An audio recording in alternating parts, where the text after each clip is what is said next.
Bonjour à tous et bienvenue dans Boom en Bref. Aujourd'hui, les 5 tips vont être vraiment focus sur le business parce que l'idée, c'est vraiment de vous donner 5 conseils pour faire décoller votre prospection. Nous allons donc voir les 5 astuces via Boom Manager parce qu'évidemment, le but, c'est aussi de vous montrer comment nous, on est là pour vous accompagner en tant qu'expert du monde du conseil, tout simplement pour atteindre vos objectifs.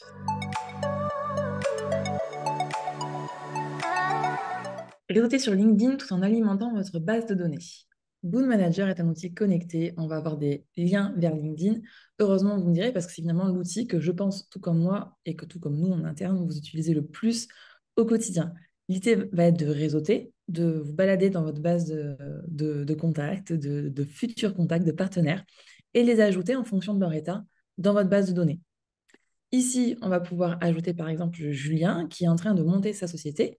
Ça va donc gérer les doublons pour s'assurer que nous n'avons pas déjà de Julien dans la société et également pouvoir les créer en gérant leur état qui sont par ailleurs personnalisables et également en s'assurant que la société n'existe pas déjà dans notre base de données. Ici, nous allons donc pouvoir créer sa nouvelle société et l'ajouter sur Boond.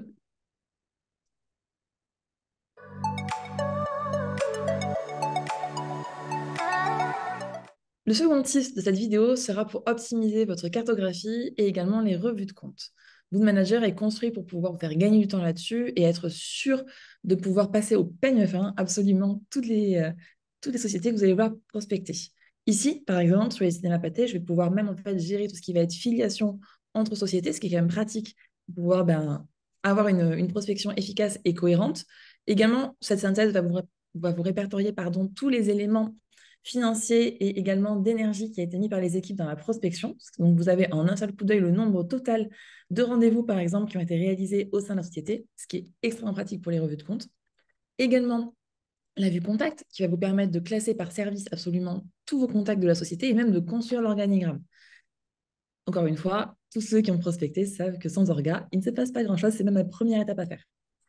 Ensuite, pour les prospections et les revues de compte, en termes de cartographie, moi, ce que j'aime bien également, ce sont les reportings. En fait, nous avons des reportings sociétés qui vont vous sortir tous les KPI intéressants sur la société.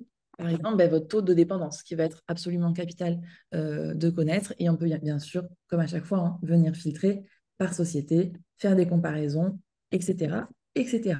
Donc là, par exemple, je vous sors en littéralement 2 secondes le taux de dépendance de mon client, les cinémas pâtés.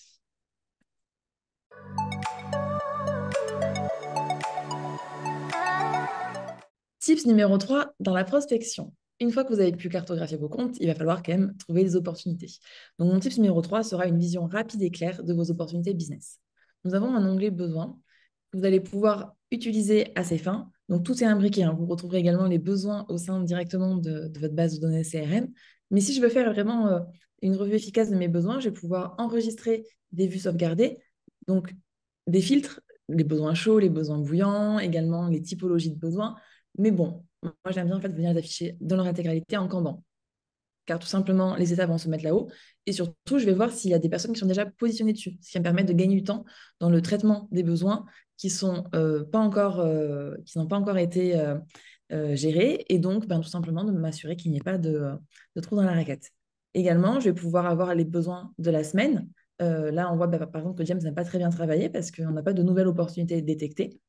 Et ensuite, également, je vais pouvoir, en fait, via ces états, tout simplement comment dire, venir personnaliser un petit peu et challenger mes équipes.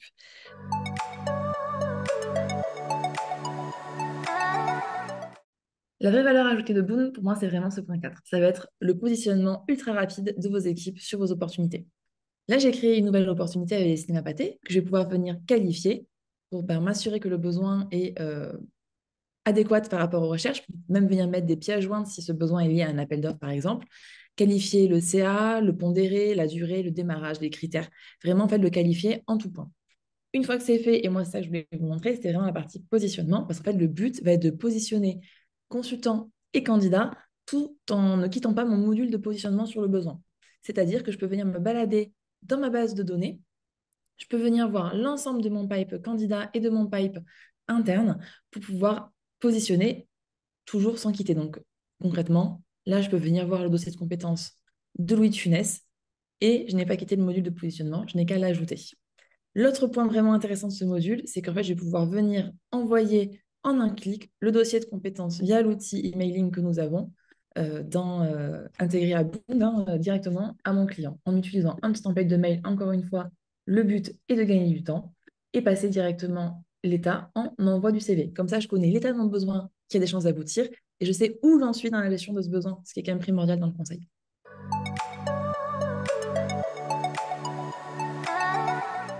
Dernier point de cette vidéo, ça va être la gestion du closing avec une utilisation de Boon optimisée via les alertes. Donc, une fois que le besoin est créé et que nous avons bien prospecté, il va quand même falloir gagner l'opportunité, sinon ça ne sert à rien de l'avoir détecté. Donc, ici, nous avons des alertes, c'est-à-dire que nous allons pouvoir vous remonter automatiquement en fait quels sont les besoins qui ont besoin d'action, sans mauvais jeu de mots. Donc là, par exemple, je peux voir que depuis 15 jours, il n'y a pas eu d'action réalisée sur le besoin, ce qui est quand même fâcheux. Et donc, pouvoir prospecter de manière efficace en contactant directement. Ce qu'il y a aussi, c'est qu'on peut également utiliser, comme je vous l'ai montré tout à l'heure, les vues sauvegardées. En fait, on va pouvoir voir de cette manière, via les rappels que vous êtes fixés, en fonction de comment vous avez paramétré Wound, quels sont les besoins qui ont quand même des chances d'aboutir et qui sont un petit peu délaissés. Donc, dans cette vue, nous pouvons le paramétrer. Et également, nous avons une vue action pour remonter, si par mégarde, vous avez oublié de mener une action, vous allez pouvoir, dans la vue action, les filtrer et retrouver vos petits à ce niveau-là.